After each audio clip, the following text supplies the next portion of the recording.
Assalamualaikum warahmatullahi wabarakatuh. Baik, kali ini kita melanjutkan pertemuan kedua mata kuliah manajemen operasi tentang strategi operasi dalam lingkungan global. Tentunya persaingan global telah datang sejak lama, bahwa dalam pertumbuhan pasar di negara-negara seperti Cina, Eropa Timur, nah ini mendorong perusahaan untuk memperluas operasi secara global, sehingga muncullah standar baru dalam persaingan global, tentunya yang meliputi kualitas, variasi, kemudahan, waktu, biaya dalam keberhasilan perusahaan. Tugas manajer, maksudnya tugas manajer operasi, menjadi lebih kompleks dengan adanya persaingan global, ya. Nah ini tidak semua negara bergeser pada industrialisasi ke manufaktur dan jasa ataupun layanan, karena banyak perekonomian negara-negara belum masuk ke industrialisasi. Salah satu regional yang memasuki masa transisi adalah Eropa Timur. Nah, ini merupakan pangsa pasar yang potensial untuk memasarkan produk ataupun layanan, karena industrialisasi dan globalisasi tersebut sudah memasuki pada wilayah tersebut. Manajer operasional pada saat ini harus memiliki pandangan global dalam strategi operasi, ya. Perkembangannya sangat cepat dalam dunia, seolah dunia ini tanpa batas, karena persaingan dalam usaha di dunia global ini sangat cepat sekali. Apa yang dimaksud dengan globalisasi? Globalisasi dari bahasa Inggris, yaitu globalisasi, artinya universal, menyeluruh, ya, yang mendapat imbuhan realization yang biasa dimaknai sebagai proses. Jadi, arti daripada globalisasi sebagai proses penyebaran unsur-unsur baru, baik berupa informasi, pemikiran, gaya hidup, maupun teknologi secara mendunia. Globalisasi diartikan juga sebagai proses di mana batas-batas suatu negara menjadi semakin sempit karena kemudahan interaksi antar negara, baik berupa pertukaran informasi, perdagangan teknologi, gaya hidup, dan bentuk-bentuk interaksi yang lain. Apalagi sekarang itu sudah memasuki zamannya 4.0 atau sudah 5.0. Jadi informasi itu sangat cepat diketahui, karena dengan teknologi sekarang itu cukup canggih. Nah, ini contoh bahwa globalisasi di bidang ekonomi. Sekarang banyaknya supermarket, ya, sehingga masuknya produk-produk luar negeri dengan mudah. Apalagi sekarang banyak impor dari luar negeri, impor dari China, ya. Ini banyak sekali. Terus investasi dari luar bebas masuk Indonesia. Nah, sekarang karena sistem perdagangan sudah mulai perdagangan bebas, perdagangan persaingan global yang sudah dimulai, sudah beberapa tahun ini. Nah, globalisasi bidang budaya, nah ini sangat cepat sekali, ya. Ini mempengaruhi daripada dunia usaha juga, mulai dari makanan, fashion, ya. Terus globalisasi bidang ilmu, pengetahuan dan teknologi. Nah, sekarang bidang ilmu pengetahuan dan teknologi sekarang proses pembelajaran secara online menggunakan aplikasi pembelajaran online. Nah, ini contohnya ada WhatsApp, terus ada pembelajaran online yang lainnya. Jadi pandangan globalisasi operasi, manajer operasi pada saat ini harus mengembangkan operasinya secara global dan menggunakan strategi yang inovatif. Nah, ini sebagai contohnya bahwa pesawat Boeing ini dapat bersaing karena penjualan dan produksinya berada di seluruh dunia. Contoh yang kedua adalah Sony membeli komponen dari pemasok di Thailand, Malaysia, dan seluruh dunia untuk merakit produksi elektroniknya. Terus ada Benetton, produsen dari Italia. Ini memiliki persediaan seluruh tokonya di seluruh dunia lebih cepat daripada pesaingnya dengan meningkatkan fleksibilitas rancangan produksi dan distribusi.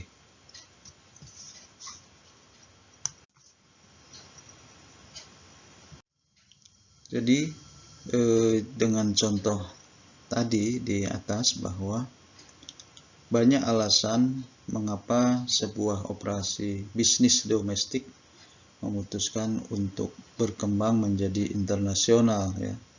Nah, alasan untuk menjadi globalnya itu pertama adalah mengurangi biaya.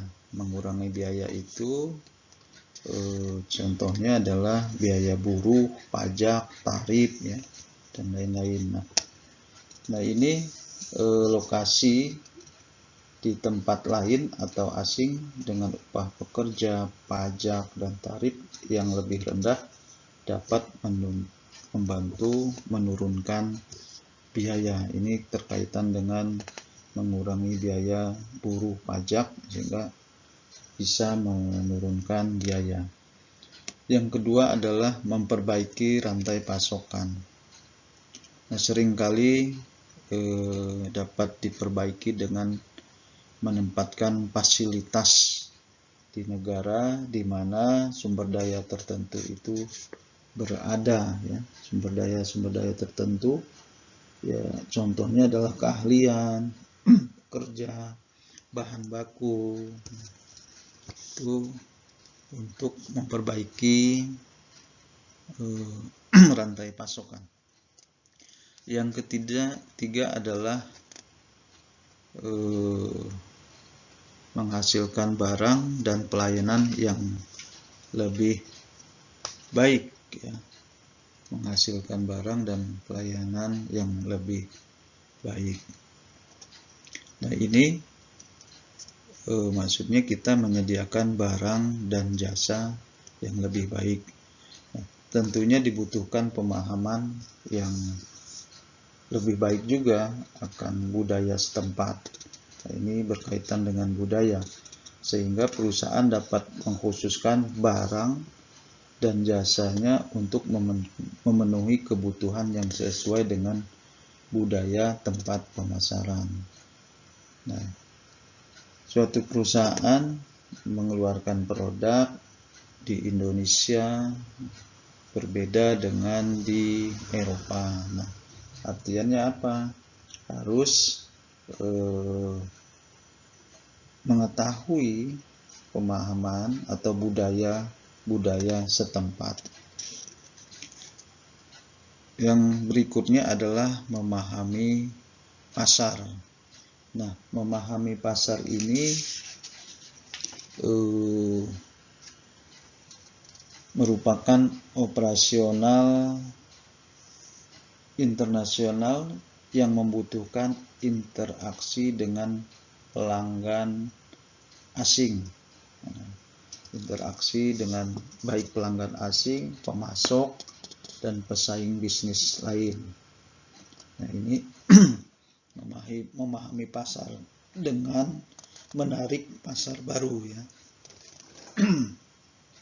Maka perusahaan internasional harus mempelajari peluang barang dan jasa baru. Yang selanjutnya adalah belajar untuk memperbaiki operasi. Belajar untuk memperbaiki operasi ini adalah perusahaan dapat melayani diri mereka sendiri dengan pelanggan, ya, yang baik apabila perusahaan tersebut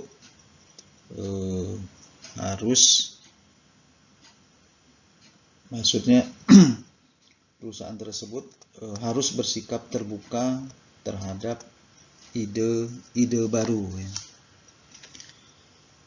Yang berikutnya adalah mendapatkan dan mempertahankan bakat global.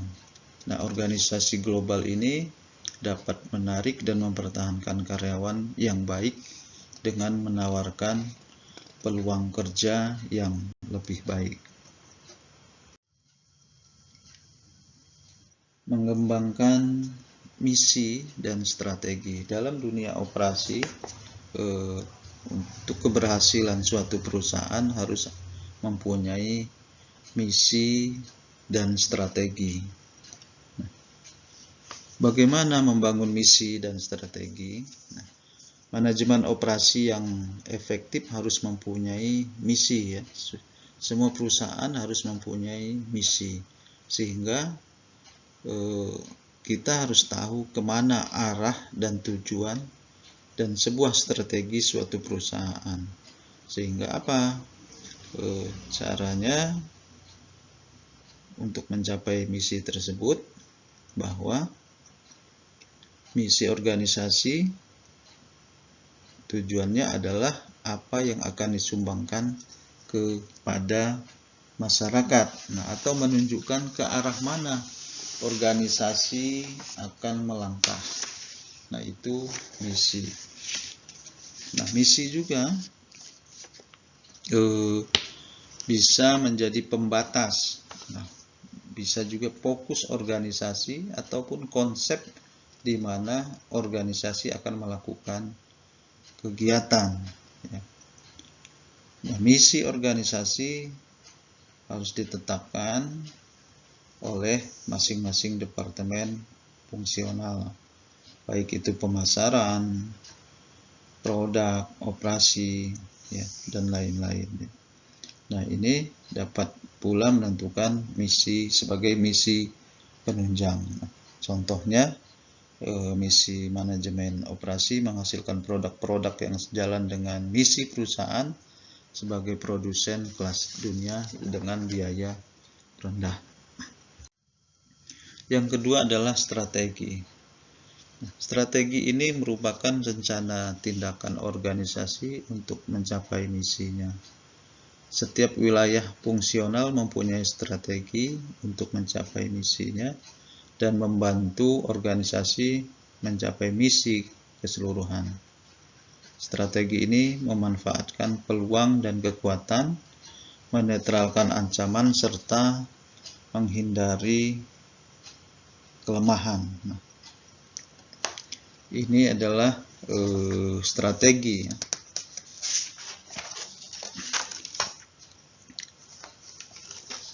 Strategi dan penerapannya dimulai dari rencana tindakan organisasi.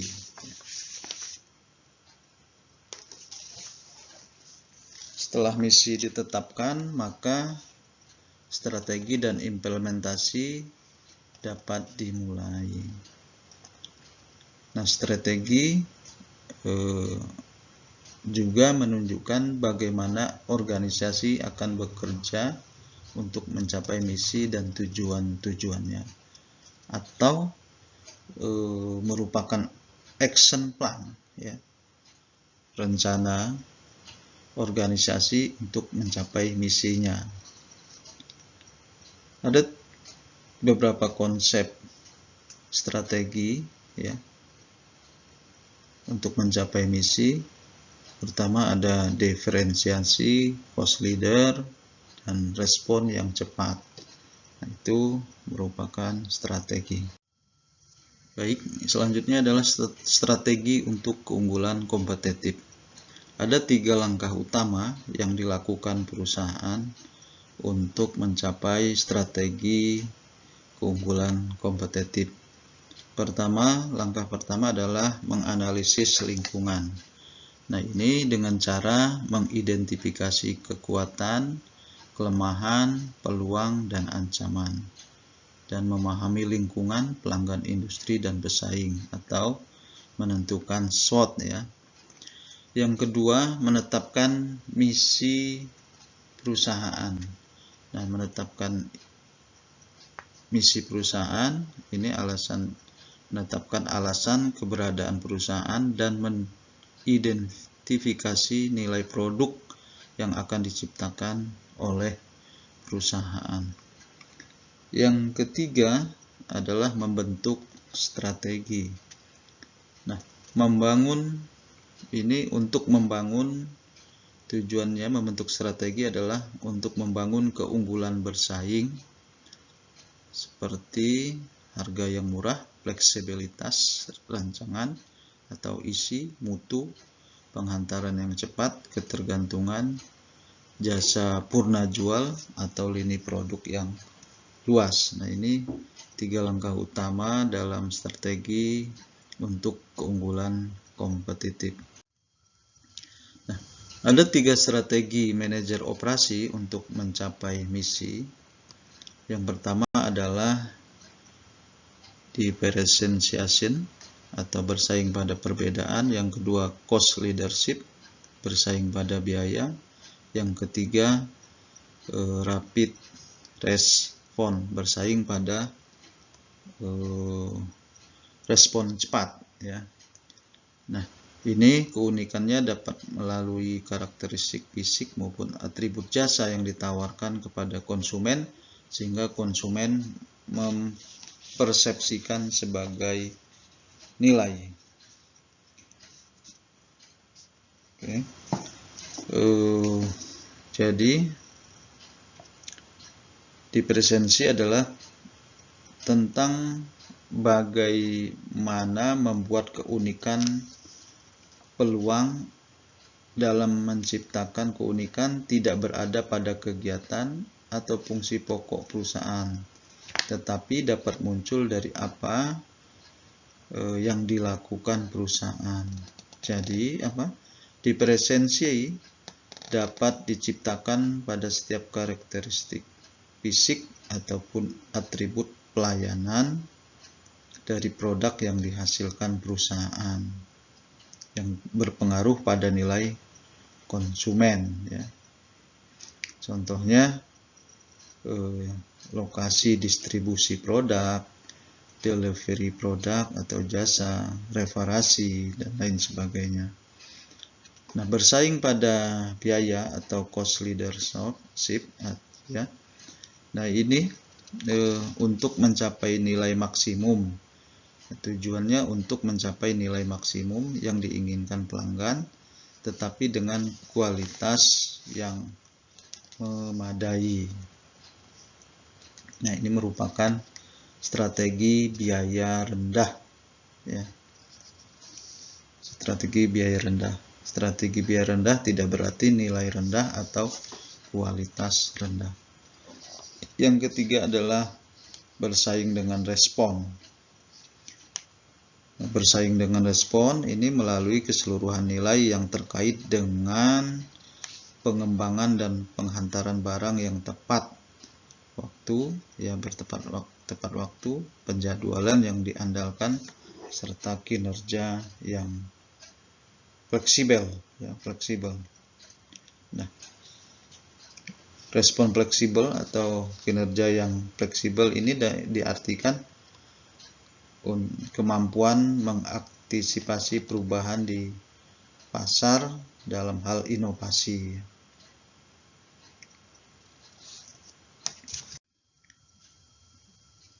Isu-isu dan strategi operasi global. Model strateginya merupakan strategi operasi. Nah, ini suatu fungsi yang menetapkan keseluruhan arah atau daya dorong untuk mengambil keputusan.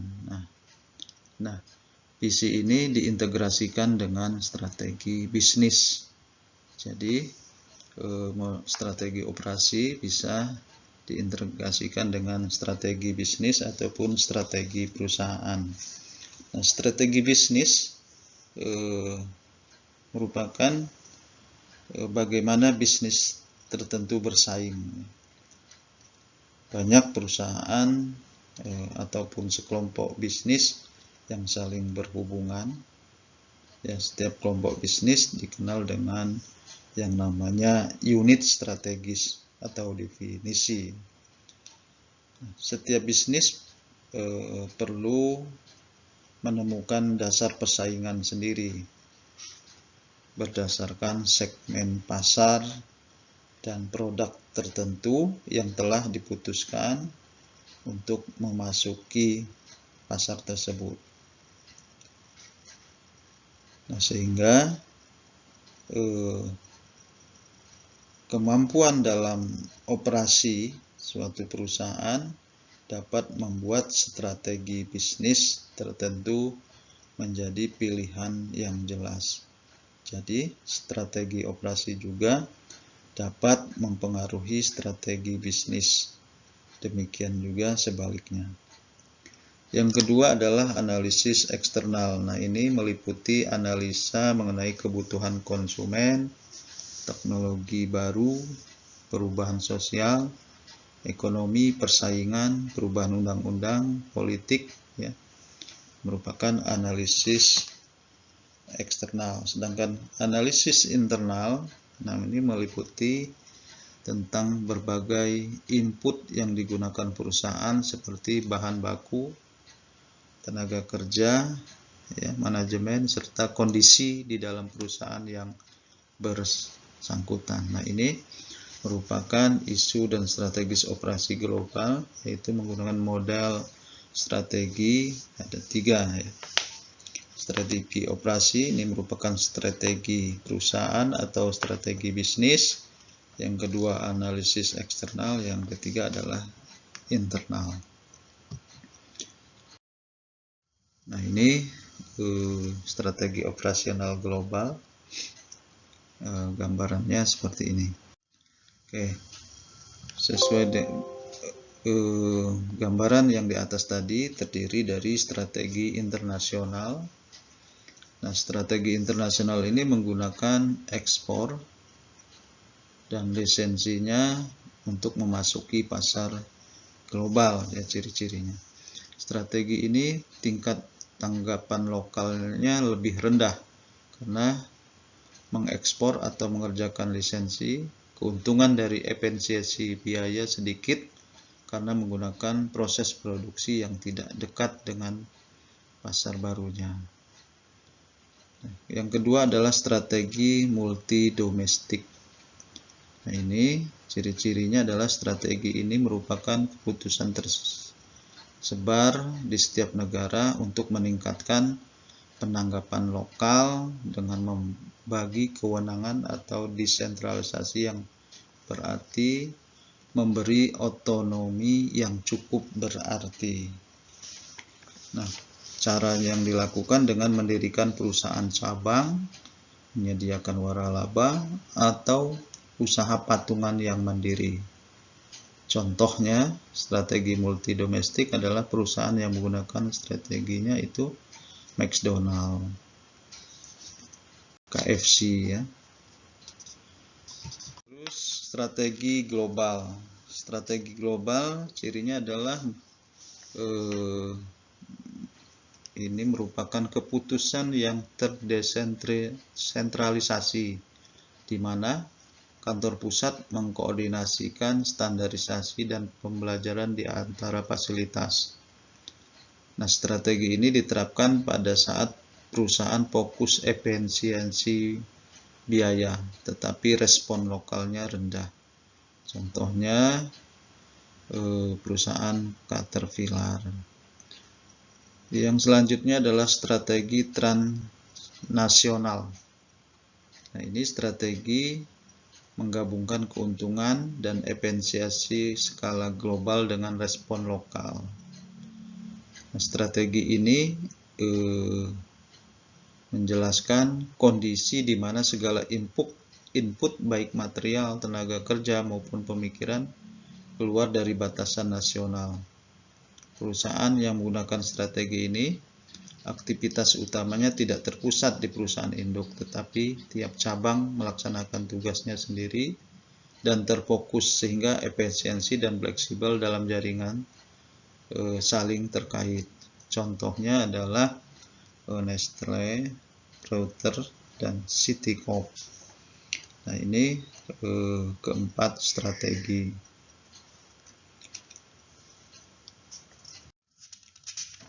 Itu yang dapat saya sampaikan pada pertemuan kedua. Terima kasih. Assalamualaikum warahmatullahi wabarakatuh.